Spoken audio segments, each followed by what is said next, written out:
hol fof ko woni e ladde tuggi ñiiwa haa jiire gila e ndaw haa e jawngal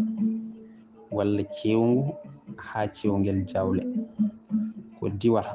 ko sorata ko laadata e ko mutata ko songata e ko ñaamata huɗo e leɗɗe hol fof ko woni e ladde eɗen jiɗi arde ɗo seeɗa e ndeɗo deftere wiyeteende kulle ladde tawi windi ɗum ko Benedikt Chen Sidibe Aliwu Muhamadu wondude e Mammadu Abdul Sek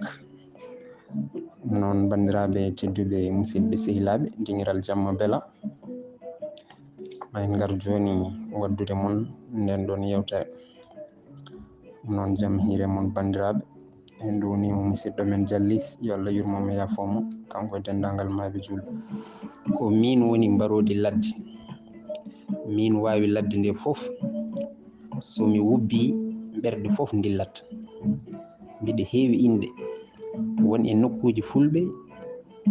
mbiɗa wiye ngayuri walla oolu walla jagaw joom suudam o wiyete ko ndewri walla cooɓuri walla laddeeri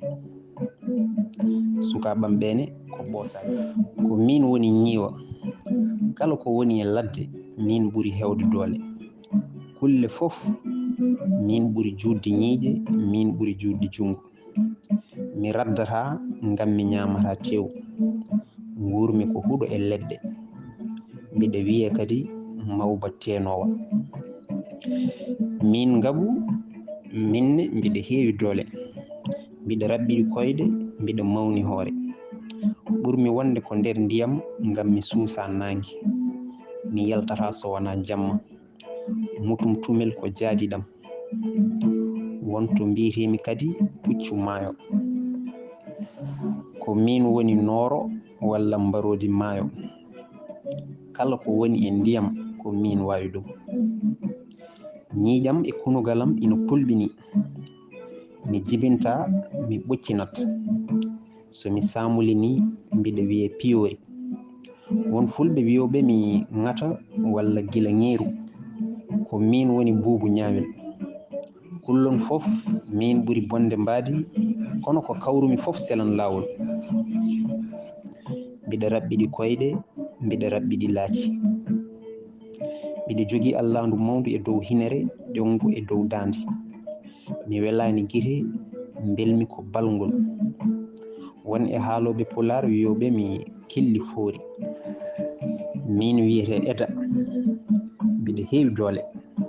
mbiɗa yaaji tiinde mbiɗa mawni gallaɗi mbiɗa hulɓini ndiwri fof serwandu ɓuranimi sabu ina rewi am ina ɗoftami komin ngaari ladde joom suudam o wiyete ko nagge ladde fulɓe woɗɓe ina mbiyami mbana ko min woni jamala min ɓuri kulle fof darnde min ɓuri juutde daande koyɗam yeeso ɓuri juutde koyɗam caggal so mbiɗa ñaama mi yongoto berem lefi mi hulani hay giye ciluki so mbiɗa yara mi sarat koyɗe mi tukka hoore won kadi to mbiyetemi tirewa min koɓa mbiɗa juuti gallaɗi mbiɗa toowi mbiɗa juuti tindi laacam ko laaci nagge sefam ko sefe puccu kewmi yaade ko gooto nguurmi tan ko nder mbundi ladde wañoɓe ina bonanimi cuhule lamne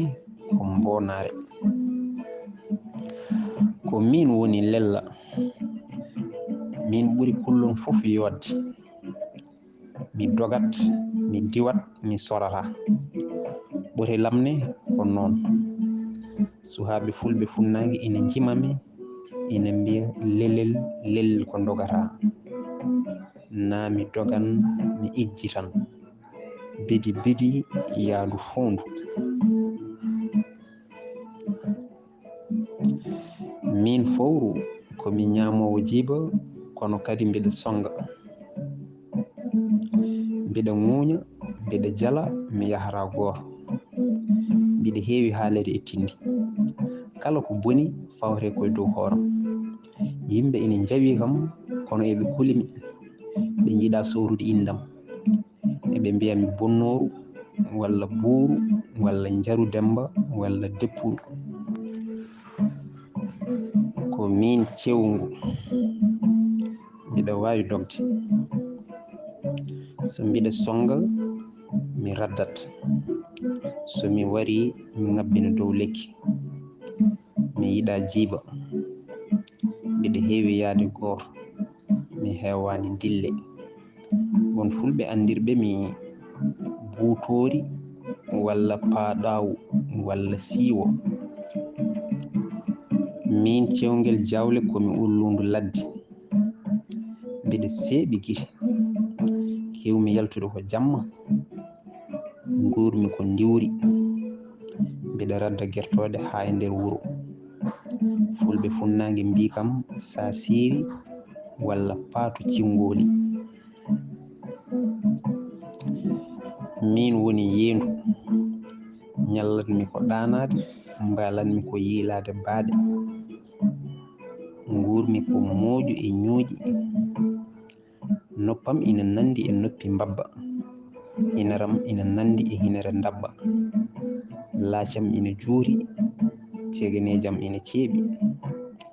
wonto mbiyetemi kadi kinjo kinjowal.